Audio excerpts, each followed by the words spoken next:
Hello and welcome to Hacks for Artists. I'm Terry Denson and I'm going to try and entertain you and educate you a little bit today.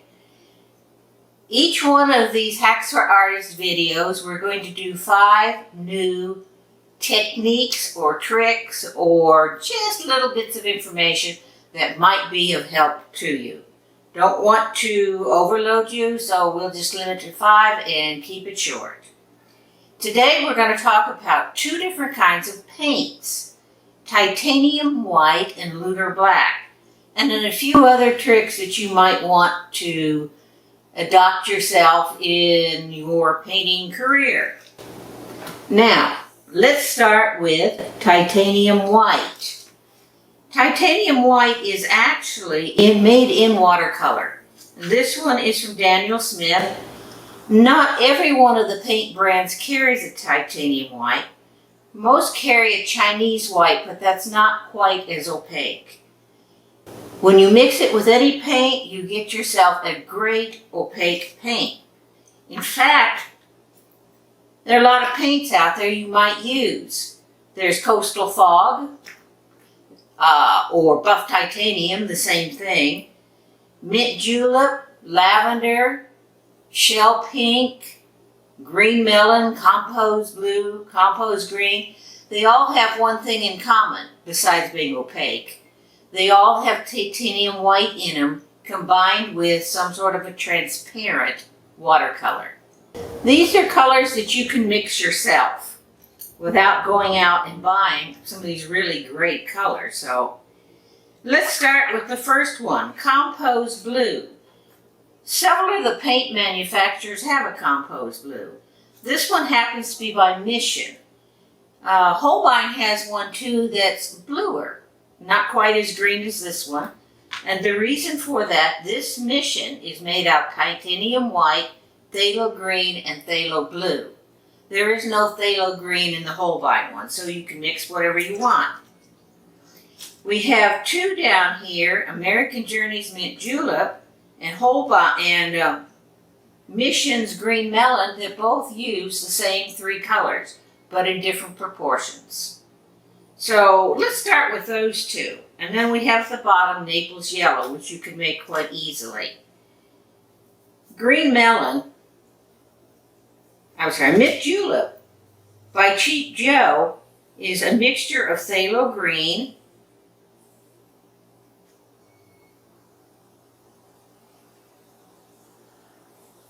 and a yellow. I happen to have used here a Rollan. There are several that would work for it, but you could probably match up the colors pretty well. I might have needed a touch more yellow in this one.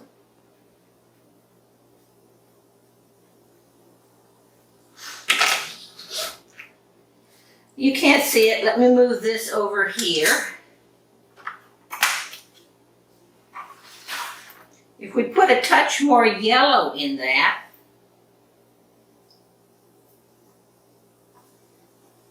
then we're coming closer to Mission's. Maybe even more yellow. That's pretty close though.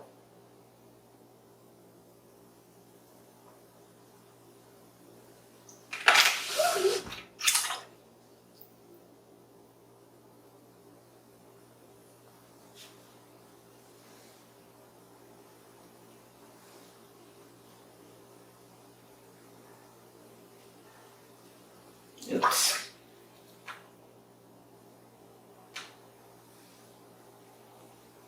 There we go.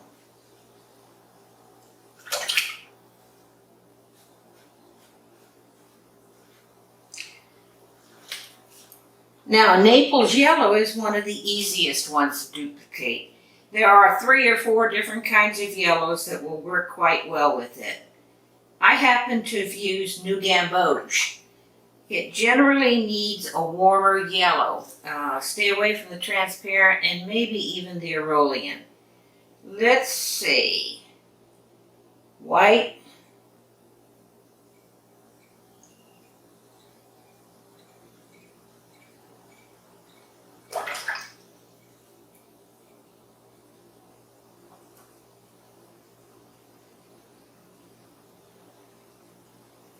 And you can adjust the amount of white paint you use yourself to determine how opaque you want it.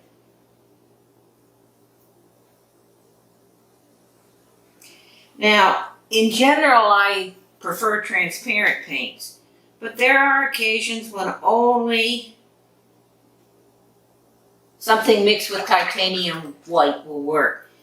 I was trying to paint the shutters on some houses, the pictures I'd taken of houses throughout France. And I think everybody used one of two colors, a chalk blue and a chalk green. And the only way I could even come close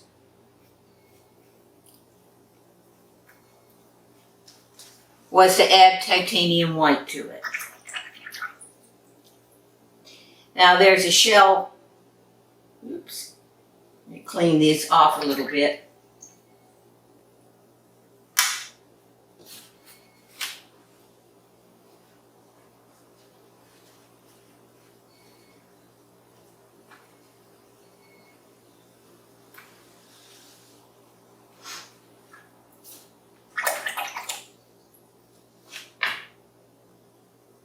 One color that I use a lot of is buff titanium. In American Journey, that's known as coastal fog. And that is just your white titanium with a touch of a brown in it. You can shade that brown any way you want. It's a grayish brown generally, but you could probably go a bit warmer if you wanted.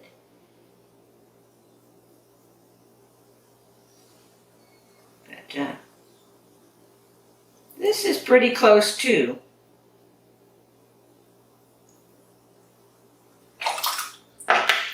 Coastal fog. Now we have a green melon up here composed blue up here. That is nothing more than phthalo blue, phthalo green, a little of each.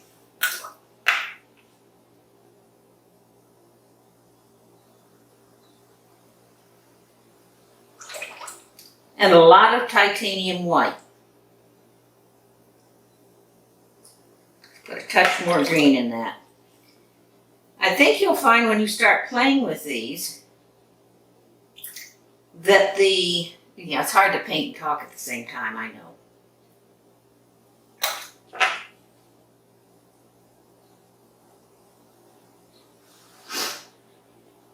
The titanium white paint, a little too much green, will actually overpower the other colors, which is kind of interesting. If you were painting in oils or something, they would call this a tint.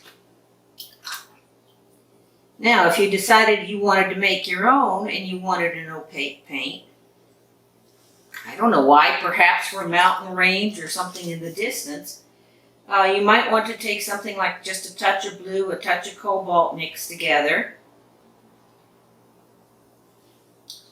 and a lot of white.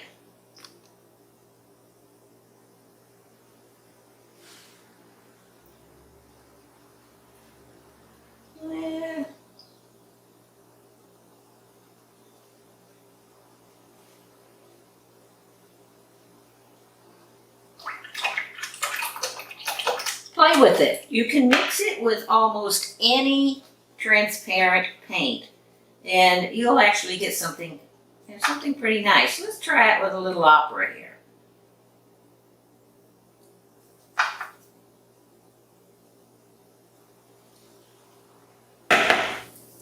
One other paint I'd like to show you is Lunar Black. Daniel Smith makes it, and they also make several, They also make several lunar colors. Lunar Earth and Lunar Red Rock don't have Lunar Black in it, but they do make two other colors. One is Lunar Blue, right here, and the other is Lunar Violet, which is a mixture of ultramarine violet, which is a not too strong, somewhat neutralized purple. A soft earth color, obviously. If you wanted yours a little bluer, like this one is, it's a little bit brighter. But if you look at this closely, and I'll try to zoom in on it, what you'll see is it's a heavily granulating paint mixture. And the blue gives most of it the color, but the black itself will sink out. Okay, now let's see if we can make an interesting color out of it. I bet that would look good mixed with purple.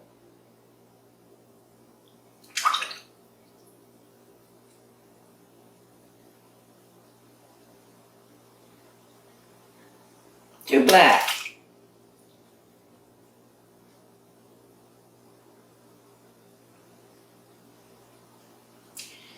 Don't want to throw too much at you at one time, but in one of our next videos, we'll go over ways that you can determine what colors are used in paint, try to match them up against other brands. Oh, that's not too bad. But see how it granulates out? Now, here's a couple of other quick little things for you. These are watercolor crayons. This is a very cheap little nutmeg grater. They sell some little graters like this for $2 and something at Walmart, I've seen. All you need to do is wet just where you want some grated color to fall. And that's all, the only place where you'll get color on it. So if you go out over the edge, that's no big deal. Only where it's wet will it stick, and we'll blow it off afterwards. Just when it's dry, just brush it off. Let's throw maybe some bright yellow in it. So if you have a boring section on a leaf, or you want to speckle some color through some sand or something like that, this works very well. Hang on to that little trick. We've got two more quick things for you. The first is you need to become a collector. Have you ever bought a tube of paint and then had the top break on you? Or had the paint dry up inside? Well, it's probable that cap may have broken right around here. One of the major paint brands had that problem for a couple of years. So what you can do is just, when you empty up a tube of paint, save the cap on it so that you have at least one cap from each size and brand of paint that you might have in your painting repertoire. And one other thing, you need to empty some paint. You're way down here, the very last of the paint, and there's still some in there. Get yourself a small pair of needle nose pliers. And you can squeeze out the very last of that paint. The last of this tube of French ultramarine blue. Don't believe in wasting anything, especially paint.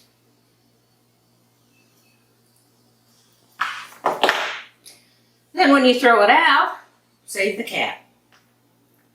And here's a freebie to give you your sixth one for today. Every now and then, you need to take all your little paints and line them up on the sink and scrub the threads. Get all that gunked up paint off of them. The reason for doing this is now the cap will seal tightly and you'll have less chance of paint drying out. Get them good and clean, and clean out the insides of the cap as well. So that's it for this first episode of Hacks for Artists. I hope you enjoy it. If you got some suggestions, let us know. If you like the series and the other videos that we have available here on this channel, then please hit the subscribe button in the corner of the image. And if you hit the little ring button, you'll get notices when we put up anytime we put up a new video. So thank you, and we'll see you again soon.